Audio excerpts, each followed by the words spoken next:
राधे राधे दोस्तों, संपूर्ण हिंदी साहित्य में आपका स्वागत है। मैं रेणु कुमारी।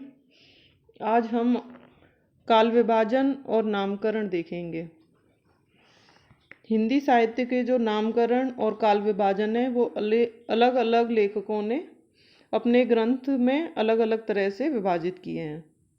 सबसे पहले देखेंगे हम जॉर्ज ग्रियर्सन का काल विभाजन।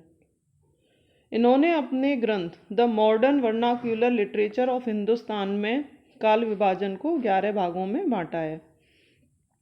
पहला नाम आता है चारण काल, जिसकी समय सीमा 700 से 1300 ईस्वी तक की मानी है। दूसरा है 15वीं शती का धार्मिक पुनर्जागरण काल। तीसरा है जयसी के प्रेम कविताएं। चौथा है ब्रज का कृष्ण संप्रदाय, जिसकी समय सीमा 1500 से 1600 ईस्वी तक की रही है। पांचवा है मुगल दरबार। छठवा है तुलसीदास। सातवां है रीति काव्य, जिसकी समय सीमा है 1580 से 1692 ईस्वी। आठवां है तुलसी के अन्य परवर्ती, जिसकी समय सीमा है 1600 से 1700 ईस्वी। नौवां भाग आता है इनका 18वीं शताब्दी। 10वां है कंपनी के शासन में हिंदुस्तान। और 11वां आता है महारानी विक्टोरिया के शासन में हिंदुस्तान एवं विभिन्न।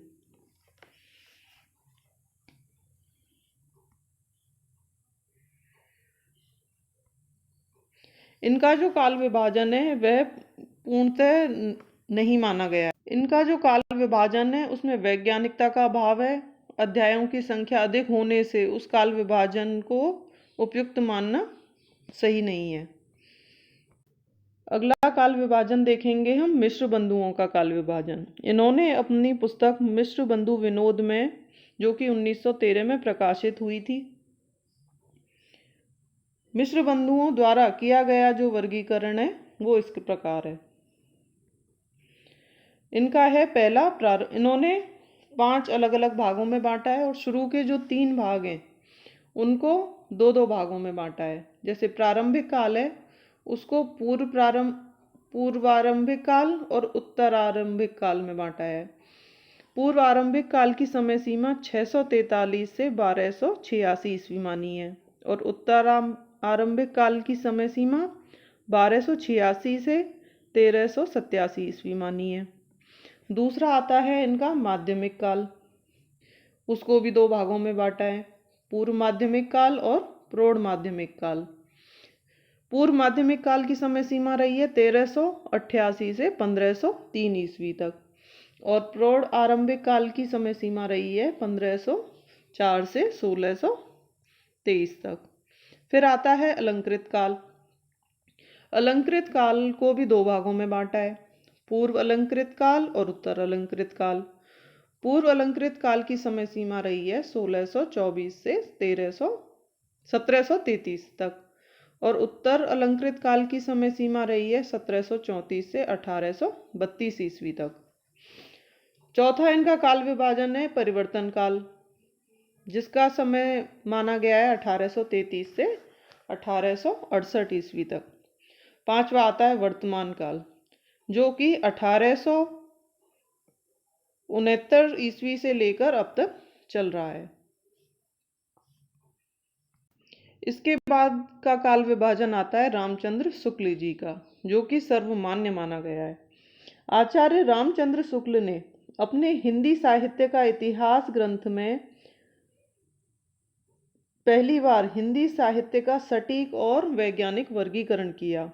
इन्होंने अपने काल विभाजन को 4 भागों में बांटा और इन्होंने हर एक काल के 2-2 नाम दिए। जैसे वीर गाथा आदि काल को इन्होंने वीर गाथा काल नाम दिया, जिसका समय रहा विक्रम संवत 1050 से 1375 तक का। फिर आता है पूर्व मध्यकाल, इसकी समय सीमा रही 1375 से 1700 तक की। पूर्व मध्यकाल को नाम दिया इन्होंने भक्ति काल नाम दिया।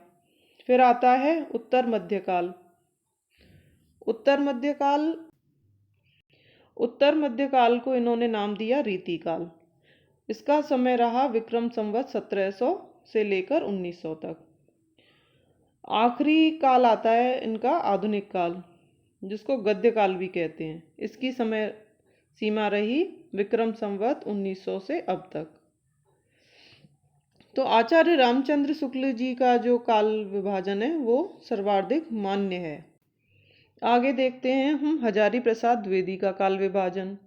इन्होंने रामचंद्र शुक्ल का विभाजन स्वीकार किया, परंतु काल विभाजन में थोड़ा परिवर्तन किया। इन्होंने रामचंद्र शुक्ल जी का काल विभाजन को तो माना, पर उसमें थोड़े से बदलाव के साथ माने। जैसे आदि काल को इन्होंने 10वीं शताब्दी से लेकर 14वीं शताब्दी तक का माना, और भक्ति काल को 14वीं शताब्दी से 16वीं शताब्दी तक का माना। रीति काल को इन्होंने 16वीं शताब्दी से 19वीं शताब्दी का माना, और आधुनिक काल को इन्होंने 19वीं शताब्दी से अब तक का माना।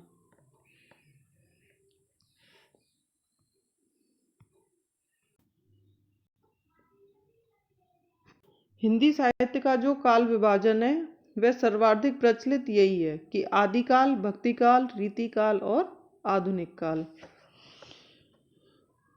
अगर आपको हमारा यह प्रयास अच्छा लगता है तो चैनल को सब्सक्राइब करें और वीडियो को लाइक करना ना भूलें। धन्यवाद। राधे राधे।